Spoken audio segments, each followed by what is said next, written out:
These 7 themes are added to the 6 themes that I already gave in part 2. So feel free to go back and watch them. Then you'll have a total of a baker's dozen, which is 13. Hi, Linda McKendry here, specializing in retail repair for small businesses and boutiques in the science and art of merchandising and display. Even though I'm targeted to small businesses, I've been hired over the years by corporations to train their dealer networks and franchisees. And I've also been a guest speaker at trade shows. And the seminar notes that I use there are what these videos are made of. So I know you will enjoy them. Let's review cross-merchandising because it's the strategy that involves displaying complementary products next to each other. It's one of the best methods retail stores use to boost customer experience and increase sales. Theme displays tell a story at a glance with abundance of products that reinforce a strong statement to a target market. So we've looked at part 1, part 2, we gave you 6 ideas for themes. Here we're going to give you 7 more ideas, and like I said, that equals 13, which is what they call a baker's dozen. Add 1 more. And part 4 coming up will be 5 steps for building theme displays. I'd like to review this too, that a theme is an idea that unifies products and presentations, a central message reinforced in a variety of ways, a core item or event from which to motivate sales. Remember, people are drawn to abundance. They like lots of products, lots of pizzazz, and lots of repetition. Pick an organization. Charities, fundraising, or public awareness groups lend great opportunities to product connections combined with contests. Here's an example of a window I did for Tim Hortons Camp Days. You can see these little water baby props that I purchased, and I painted the skin color a medium brown and dark brown to represent the kids that go to the camp. I also got a seagull and put it on the post here so it makes it look more like an outdoor theme at a lake or a river. And here I have a poster in the back that just looks like blue sky, nice bright day. Always leave room for the products, and in this case I left room here for these Timbit boxes to go. And then you can see this shot of where you look down. Just for fun, I saw these at the same place I bought these, so I thought they're kind of cute, and I made them work down in here. And you can see the other items that I have around here, just artificial greenery to represent a shore. And if this close up, you can see where I just cut a little hole in his mouth and put the straw in there from a Tim's cup. And then here, this little guy in his canoe, he's just looking into his cup that's along there. And the one in the back is actually inside of a cup. So you want to make sure, though, that you have not too many props and a lot of products at the same time. Number 8 is pick a job. All sorts of products exist to connect to trades and jobs of all kinds. Create theme displays with your products to motivate your community to honor and support them. Use a sign or poster for the featured message and group products of the same color, pattern, and style that suit the trade or job. Here's an example of a poster that says thank you for your service, and it's about firemen. So for inspiration, Google gifts for firemen or any job.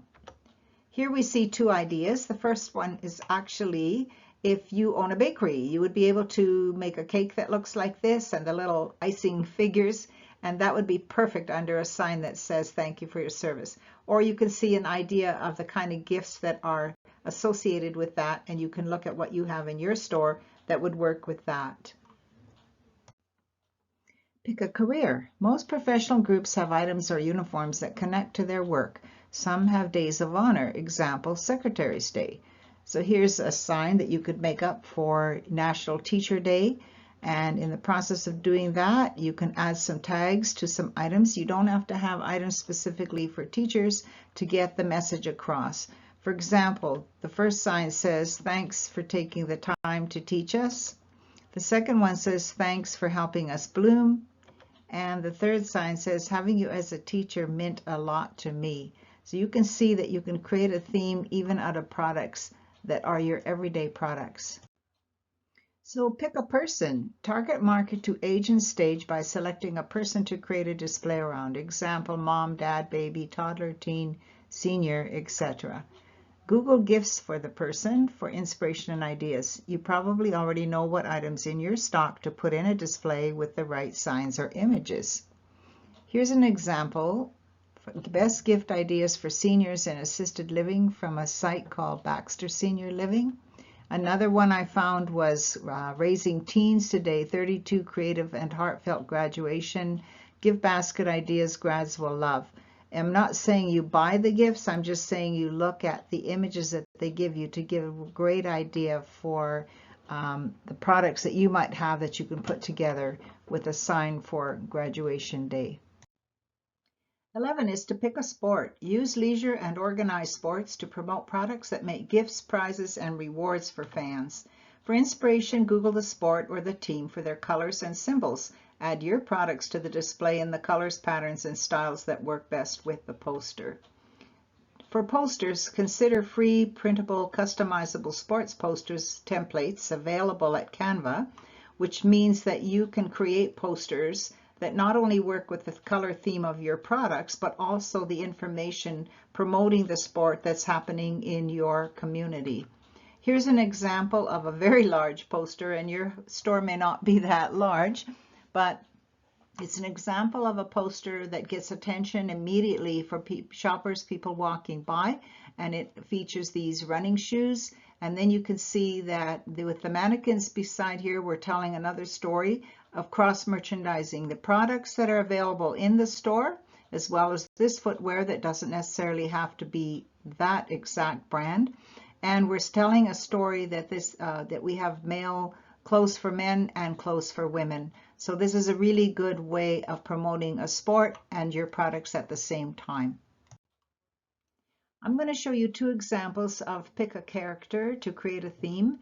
Cartoon, movie, and licensed products of famous characters make great theme displays. Either you or your supplier must be licensed to sell certain products, but you can purchase a poster decor of a character and use it as a focal point in a theme display and show regular products that coordinate with the color, pattern, and style of the item. Here's an example of a frozen image that you can purchase, and then you can have it printed and enlarged to the size of your choice. Over the years, I've found that in gift shops, it's typical to have a piece of foam board that's 20 by 30 inches and laminate the poster to that, and then put it on a shelf and add risers as necessary to create a display. You can see that a single product appearing to be in her hand would get a lot of attention, and these tricks are designed to do that. Another example would be maybe a tea set like this that you have in your store, and doing the same thing, using the risers to create the display in front of the hand in that part of the poster is going to get a lot of attention. My second example for picking a character for a theme is that some products aren't licensed, but they are only available from certain suppliers. These snow buddies are no longer made since 2007, but as a collector's item, they are in demand. Years ago in Boise, Idaho, at Life's Little Treasures, I did this display up for her, and I convinced her to purchase an extra large snow buddy to use because the mega size points to the little guys. People see the big one from a distance and they're drawn to it. They're not going to pay $400 or $500 for it, but they will buy the little ones. Last, we can pick an era to develop a theme. Bygone eras have left definite marks that can be immediately recognized in theme displays. Example, Art Nouveau, mid-century, etc. Gather and group items from your stock that represent colors, patterns, and styles of specific eras. In this case, the whole store looks to be like an era. However, here's an example showing some items specifically taken and separated out that represent a mid-century modern era. Here's the takeaway. Which of these 7 theme ideas have inspired you to bring in more traffic? What props can you beg, borrow, or steal for free to use as a focal point in a theme display? We have looked at part 1, how themes work in displays, the 6 ideas, and now the 7 ideas. And part 4 is going to be the 5 steps for building theme displays. Thanks for joining me, and check in the comments section to see the links for the other videos that are on this topic. Feel free to comment, like, share, and subscribe, or select the bell for notifications of other videos when we post them. And also go to todaysdisplays.com for more resources. Talk to you soon.